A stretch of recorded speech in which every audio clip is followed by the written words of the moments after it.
If you've just qualified, congratulations, you've now achieved your lifetime goal of becoming a veterinary surgeon. To try and give you some outline of profitability in the old days, how it used to be and how it is today, and the problems that veterinary practices face, I've just put a few slides together. Like flea and worm treatments, we used to make about 25 to 30% markup. Sale of medical treatments, for example, like Metacam and everything, that was 50% markup. Vaccinations, about 80%. Routine surgeries like castrating and spays, 80%. Non-routine surgeries like fixing a broken leg or GDV, anything like that, we actually didn't put much markup on it because everything else was compensating.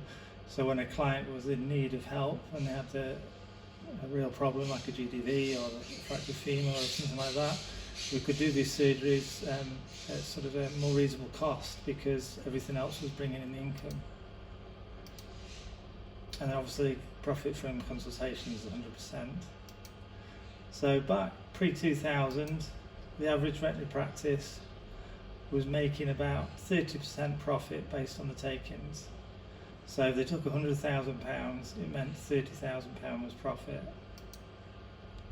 Today, different story. Flea and worm treatments, very little, 5%, used to be 30%. Medical treatments, 5%, again, used to be a lot higher, 50%. Vaccinations now is quite variable because there's a vaccination for life program, which would probably mean your profitability on your vaccines comes in about 10%.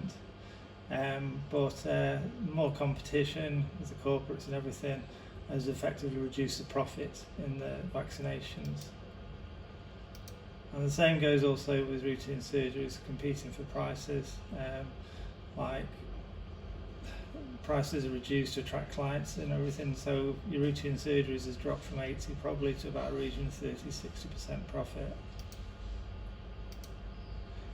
Now non-routines has to compensate for everything else, so these have gone up drastically regards profit. We're probably looking at about 95% profit now to compensate for all the rest that nobody's making, and again your consultations will come in about 100%. So today the average veterinary practice will make about 4% profit on the take-ins. So if they take 100,000, 4,000 was profit, and like if we go back 30 years, it was 30,000 from 100,000 profit. So these aren't doesn't take into consideration the running costs of the practice and everything else, but it just gives you a reflection on how profit percentages have changed and how competitive the market has become, especially with flea worm treatments and medical treatments and everything, online sales. So it's more stress for your boss today now than it was years ago. And this non-routine surgeries is why clients hate us, because now they're paying astronomical figures for GDVs, cesareans, fracture repairs and everything. And these high prices have to support everything else. So that's the reason why the prices are so high, because there's so little profit coming through from other areas. How it used to be years ago, a partner would be coming up to retirement, so then the new graduate was selected.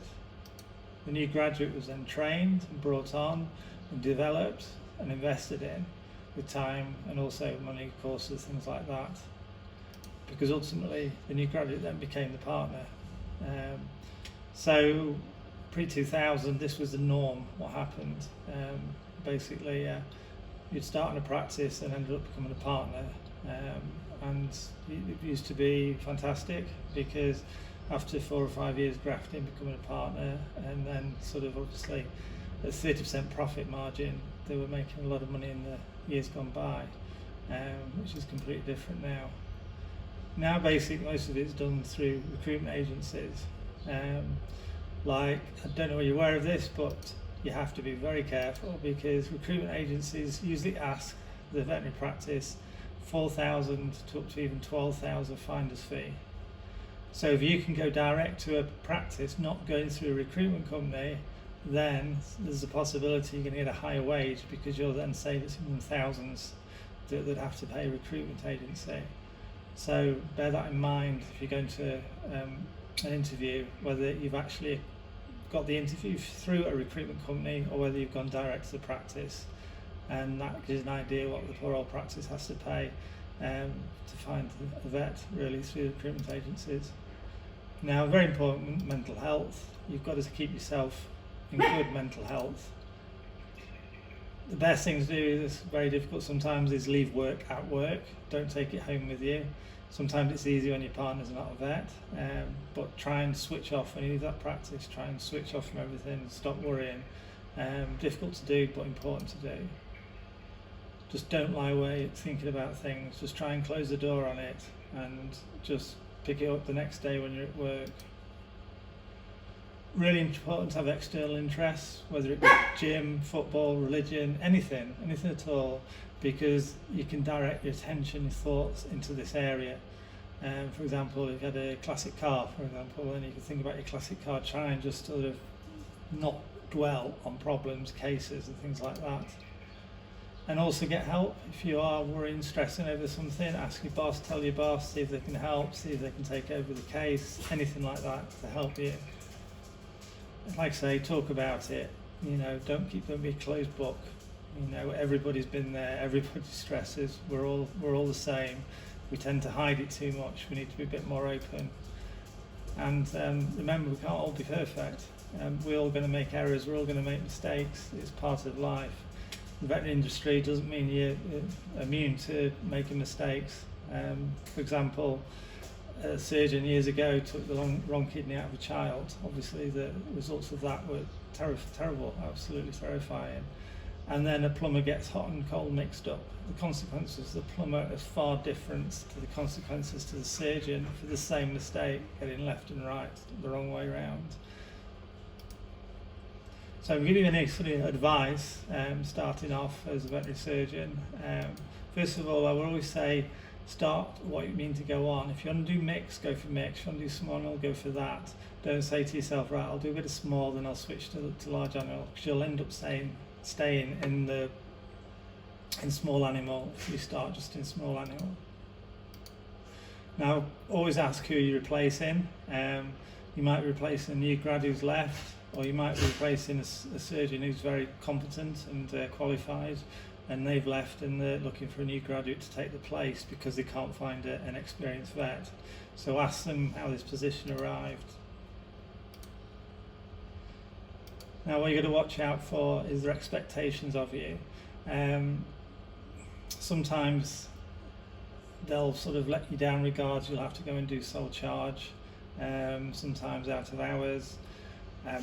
One vet I knew, she was a locum, and she said to the boss that she couldn't do a GDV at night. She could do everything else but not a GDV at night. So the boss said, okay, ring me, I'll come in. So lo and behold, she gets a GDV, she rings the boss, and the boss refuses to come in, so it was her problem, not his. And the poor vet cried for 2-3 hours, and the dog sadly died. So you've got to know who you're working for and whether you can trust them, and just watch out for false truths, really. So basically that's it, really, the clinical support. Who can you turn to when you need the help?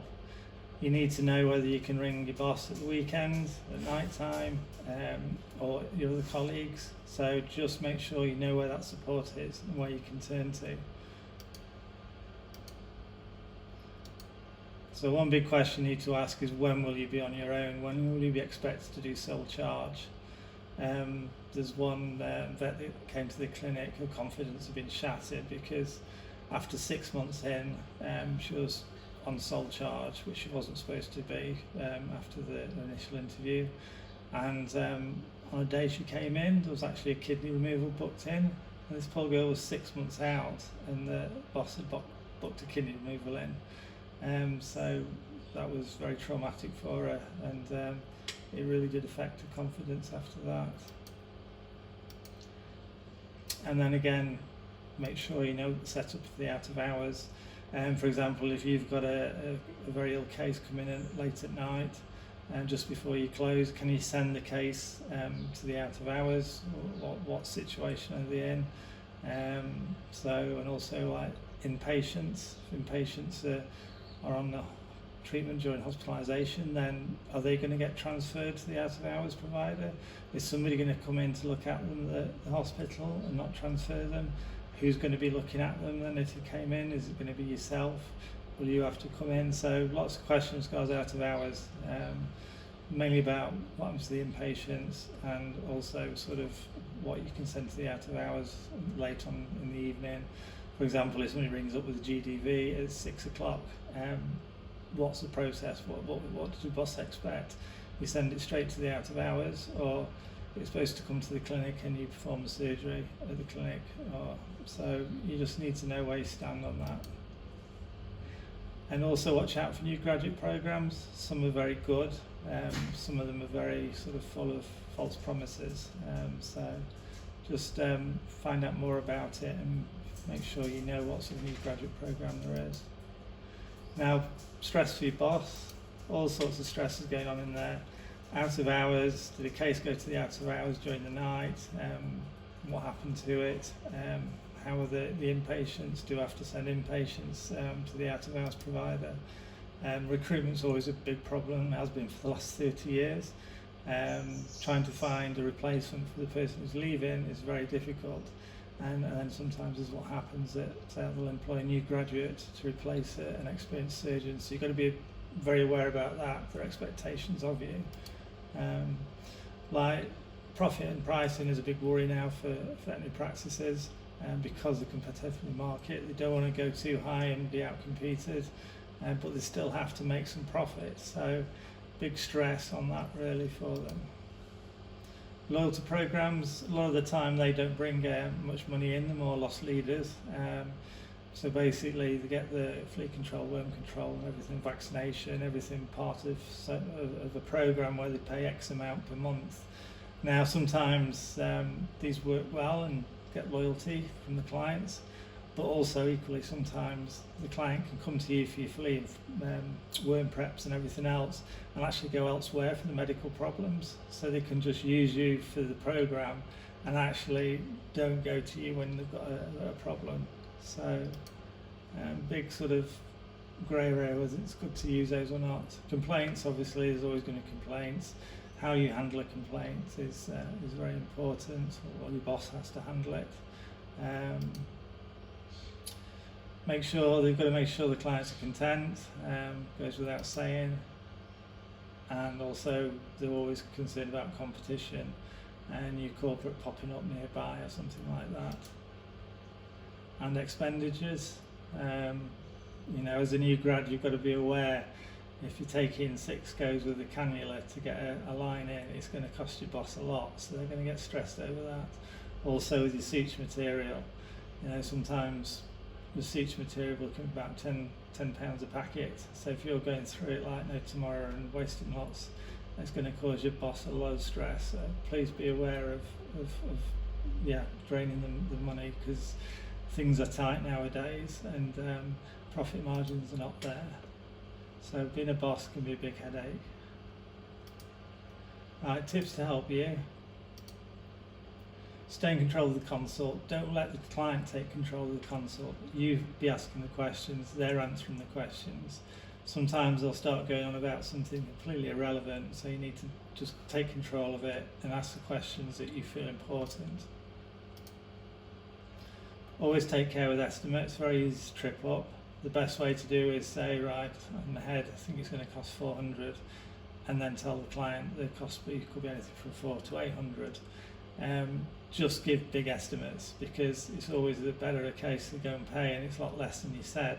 But when it's double what you said, then you're going to get a lot of aggro. So keep your estimates very wide and put a top figure on them that you don't think you're going to get to. So save you a lot of grief. Don't jump in if they're insured. I've seen a lot of vets sort of dog will come through with a broken leg, and sometimes the first question is, are they insured? That makes us look really bad. It makes us look like we're just interested in the money. like just perform the examination and everything else, and the advice and what needs to be done and everything else, and then you could ask them at the end whether they're covered with insurance or not. So it's quite eager for us to find out they're insured so we can do everything we can to help the animal. So sometimes we ask the question too early on. Best to ask it later, really.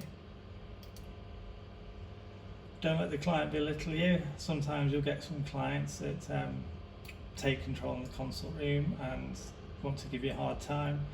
I had one when I first qualified, came in, the breeder came in and said, "What do you think of BHS?" I had no idea what BHS was, and I managed to bluff it, and basically what she was on about was beta hemolytic streptococcus infections in breeding bitches. But she was trying to belittle me with it, but I sort of managed to dodge what she was doing. Client communications then is always very, very, very, very important, especially nowadays with the soon market. Always keep your clients informed of everything, costs and prices, everything. Make sure they understand. Once you explain something, ask them some questions, make sure they understand everything that's going on or might be going on. Also, be aware of the financial limitations of the client. Some clients might only have £400 or £500 spend, so you've got to sometimes think, how am I best spending that?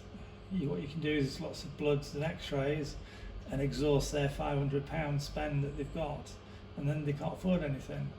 Or you could look at more medical supportive treatments, things like that, where the money can be used to help the animal but not possibly give a exact diagnosis. But it's often been a situation where they've used up all their money on investigations. Also, learn how to handle a complaint. Listen to the client, try and sort of work out what they want as an end result of it. There was one client rang a friend of, well, a vet friend, and basically this client was very, very angry because the dog had gone in with an ear problem, and basically there was a lump on the foot, and the vet completely missed the lump on the foot because they were looking at the ears. So the vet said to the client, "Now tell me, when you go to the doctors and you've got an ear problem, do they look at your ear or do they look at your foot?" And it was perfect. It just stopped the client straight away, and they realised they were just sort of been moaning and complaining about something that they shouldn't be. But he handled it so well. It was amazing. So always respect the opinion of your clients. They've been on the internet and read this, read that. Sometimes they've got a bit of an idea what's going on, and sometimes they completely, but must always respect their opinion and try and control it, and sort of try and show them that no, it's not that, for this and that reason. Always give, be careful when you give advice over the weight of a patient. Don't go flying in saying, "Oh gosh, isn't he obese, or she obese, or overweight, or fat, or anything like that."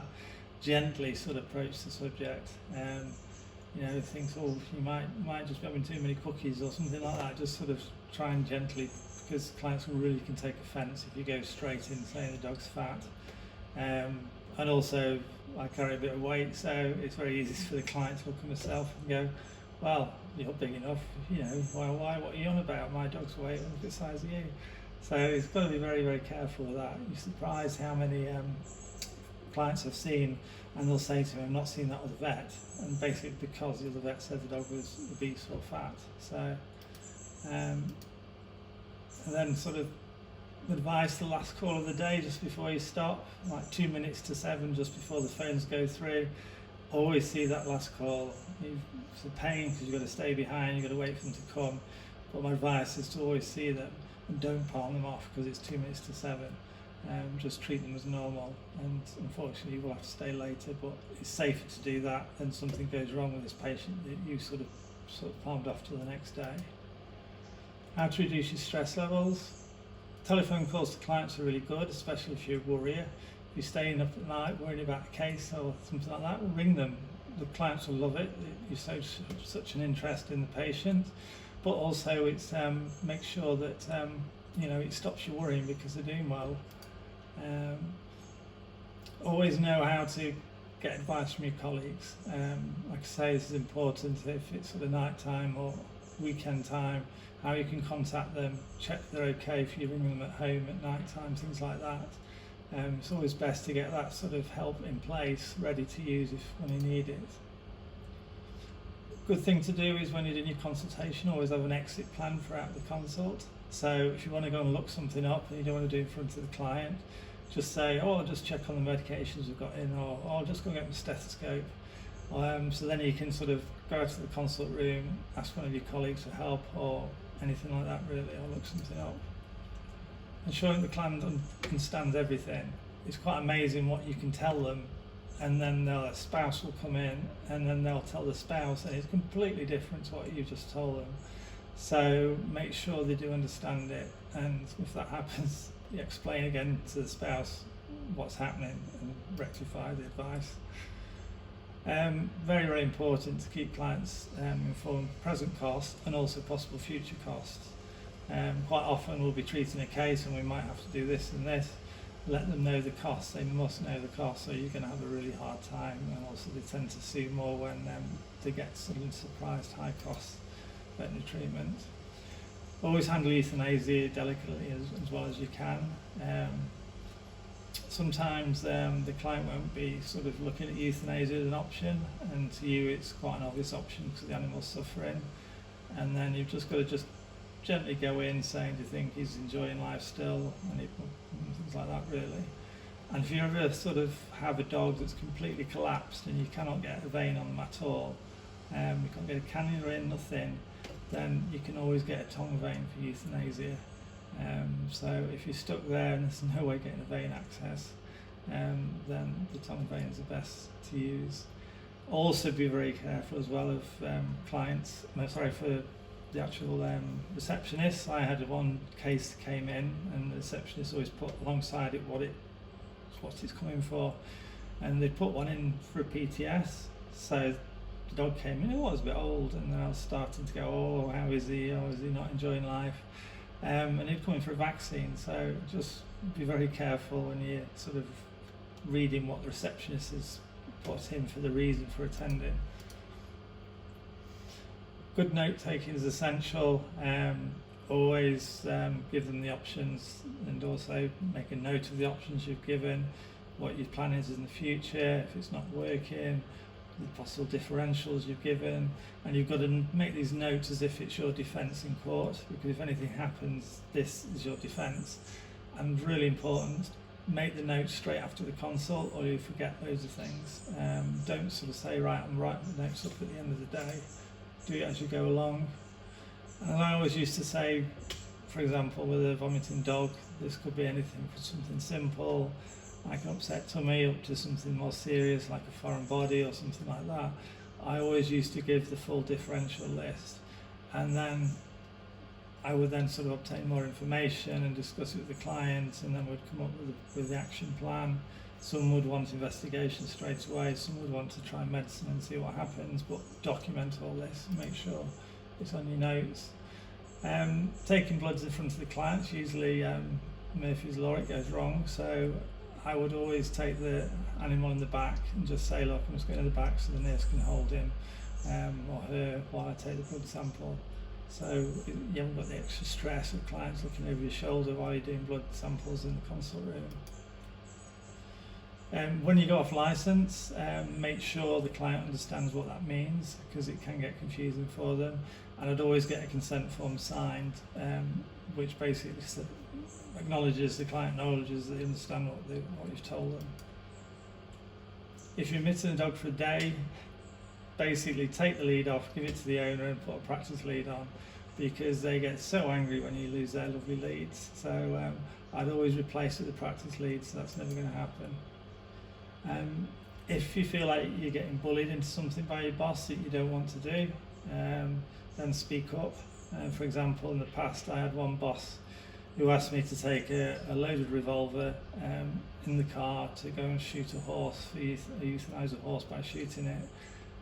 I was not happy to do that, so I told him, and then luckily it was sort of okay, and he took over whatever he was doing. So, voice up, don't be bullied into something you're not happy to doing. It's like the vet who had the kidney removal booked in. It's crazy, you know, something like that. You just gotta, don't be afraid to voice up and say no, it's not right. Stay on time with your consults, very difficult. Usually always running behind and the waiting room is full. But if you get a case coming in that looks pretty complicated, rather than rushing it, basically book it in the next day for a double appointment. You can just explain to the client it will take more time and investigation and blah blah blah. So just get it in for when you have got time to look at it properly. Just sort of the next day or something like that. We used to have the old saying, say something, do something, give them something, which was quite true. Especially on the give them something, none of them like to pay a consult fee and walk away with nothing. For example, a dog with diarrhea, you know, you could just say to them, starve the dog, see if it goes, and then that'll be like $70, $80, £80 please, something like that. Whereas if you prescribe prokinetic for the dog, the better for the dog, and also the clients are actually happy because they're walking away with something. They don't feel like they spent all this money and got nothing. So most common surgical slip-ups for new grads. Ovarian remnant syndrome, biggest one really probably. This is when a little bit of ovarian tissue has been left in the clamp, and then obviously the cat or dog then comes back into season. It will have to be sort of remove that ovary, and sometimes it's a referral case and sometimes the VDS get involved. So very important to give a good margin past your ovary so it doesn't happen. Damage to the spleen, this can be caused by a spay hook or rough handling, and also the stab incision into the linear albert. Make sure that's tented really high. Always expect a big spleen below. If you damage the spleen, you've got to sew the capsule up, and hopefully that will stop any bleeding from the damage. If not, then it can be extreme to actually have to remove the spleen. So just be very, very careful. And also, if you're going to use a spay hook, use it on the right side because the spleen is more on the left side. So you can then use the right side once you've found it. You can use the bifurcation to find the left side, so you're not reaching around with the spay hook around the left side of the spleen. This is the linear elbow with the midline incision, very common, even experienced vets do this. You can just go slightly offline. I tend to use 2 pairs of rat tooths.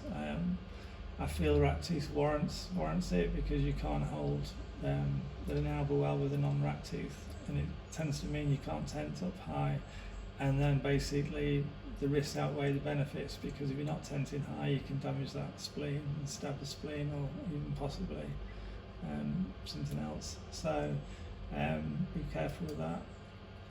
Damage to ovarian vessels and bleeding, this tends to be rough handling.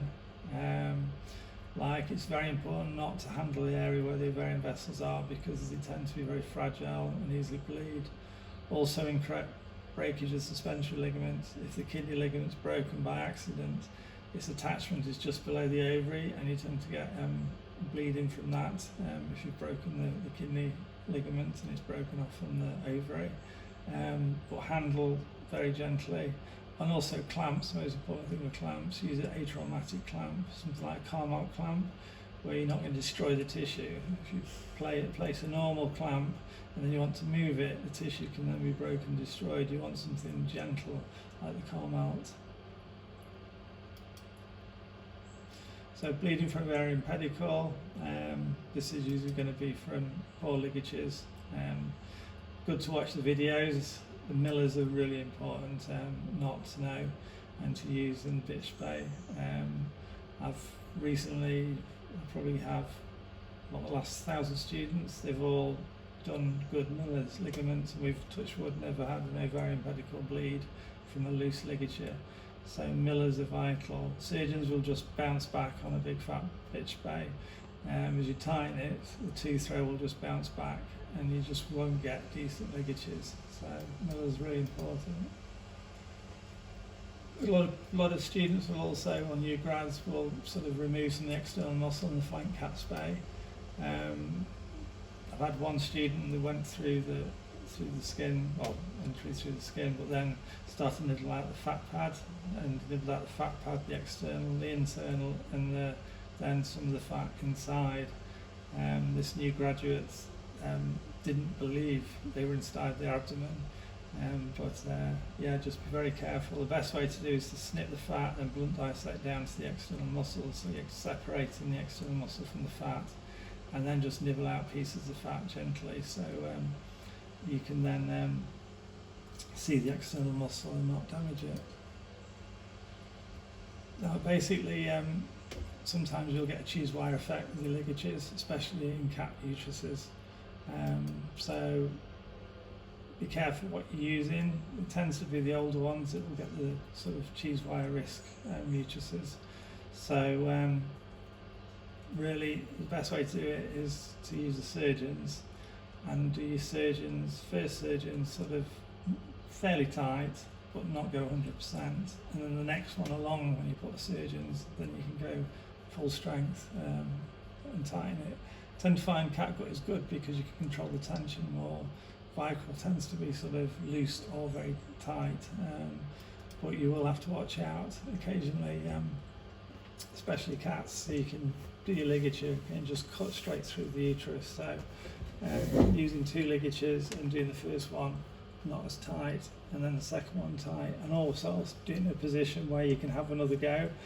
If you're in a flank cat spay and you're going right low down and it cheese wires, then the uterus will disappear, and then you have to go midline to sort it out.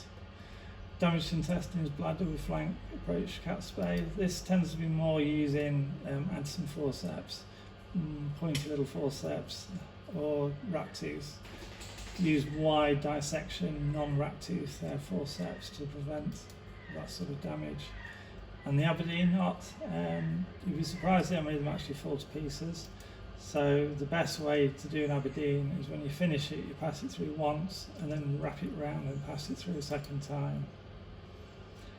Uterus sometimes breaks when new grads are pulling too hard. If this happens, obviously you've got to find the ovary. So the best way to find the ovary is usually actually tracing the broad ligament, and eventually you'll end up at the ovary, or palpate sort of the caudal lobe of the kidney to try and feel it. Once you've got the ovary, it's as normal. You break the suspensory, place your clamps and everything as normal. Just some useful tips as well. If a dog is bleeding after surgery, after abdominal surgery, basically if the blood clots on the ground, then it means the bleed is actually from the fat or skin and not a major concern. If the clot doesn't form, then that usually means it's an abdominal bleed and is a major concern, so you need to investigate. Like even with dogs that are clotting, I would probably still investigate as well, just to make sure. You don't want to assume for sure that it's clotting means it's going to be sort of fat or skin. Carmel forceps are great on the ovarian pedicle. They're nice, gentle atraumatics, and you can move them around and it hasn't caused major tissue damage. So you'll see in the videos where we basically place the Carmel, we'll do a Miller's below it, then they'll raise the Carmel and then do a Miller's in the crush bed or just below the clamp, and the pedicle's not getting severely damaged. So if you do go in and you've got an abdominal bleed going on, the best way to find where it is to actually find a jelly clot. Somewhere inside the abdomen there'll be a jelly clot, and that will pinpoint the bleed precisely to where it is, so look for the jelly clot. With a GDV, they always tell you to rotate the stomach back to position, but this is pretty much impossible unless you rotate the spleen first. So first rotate the spleen and then the stomach will then flip back to how it should be. So spleen rotation first. Also, can't express enough, never try and break a suspensory ligament in a bitch spay unless you've got hold of the ovary, and basically put some tension on the ovary, follow down the suspensory and just nudge it at the base. If you follow the video and get the correct procedure of doing that, most suspensory ligaments you'll break in a matter of a second or two. So yeah, just respect those ovarian vessels at all times. Going back to the client, always keep them well informed. You need to know what we're doing now, what we're going to do if it doesn't work, so they've got a sort of basic plan. And Also, like with surgery, if you have sort of gone in flank and you've cheese wired the uterus and then had to go in midline to sort out, they're going to be wiser to incisions. So just be honest, explain to the client that the uterus was very fragile and it broke, so we couldn't just carry on with the flank space, so we had to close that up and go to midline to then get to the uterine pedicle. And also with basically the ligaments to the ovary, there are two prominent ligaments. One is the suspensory, which goes to the last rib. The other is a kidney ligament, which a lot of people don't really seem to know a lot about. The kidney ligament runs from the kidney to just below the ovary, whereas the suspensory ligament runs to the last rib to the actual ovary. So when you actually go down the suspensory, you know it's the correct one because you'll feel yourself go past the kidney. But if you do follow it down and end up at the kidney, you know you've got the wrong one. Never break the kidney ligament. We always want to keep that, otherwise you can get bleeding below the ovary. And also it's there to protect the vessels, so you just break the suspensory and the ovarian ligament will still help you protect those vessels when you pull on the ovary. Probably 85% of dogs, the suspensory is the most prominent one and you can't really feel the kidney one. 12% of dogs, both the ligaments are equally prominent, and 3% of dogs, just a few, the kidney ligament can actually be more prominent than the suspensory. And there's always a saying, the only way not to mess up doing surgery is not do surgery, and it is too true. We've all messed up. It is like anything else. So you do have to accept that things can go wrong sometimes and not blame yourself. This is the job we do and this is what happens in this job. So don't be too afraid. The consulting side, pretty much after a week you've got it covered. Common things are common, are very true. After a week you'll see an abscess, you'll see a tooth problem, you'll do some vaccines, you'll do this, you'll do that. And then pretty much the week after you do the same. It's only now and then you get that interesting case that crops up. So after a week consulting, you've pretty much cracked it on the medicine side. And also just dive in and be confident. It's always good to come across as confident with the clients. And like I say, if you want to get more information, just say, oh, I've just got my stethoscope and pop out the room and read something up quickly. But always give that air of confidence. And most important, enjoy your career. You've worked so hard for this and you sacrifice a lot, so make sure you enjoy it. Now if you subscribe to the channel, you'll be able to see in-depth neuter intuition videos, bitch spays, cat spays, flank, midline, basically walking you through it. I keep meaning to add to those so that'll expand, and if you subscribe you want to see more videos like this. And thanks for listening and watching, and the more you subscribe the more you'll help the charity animals as well.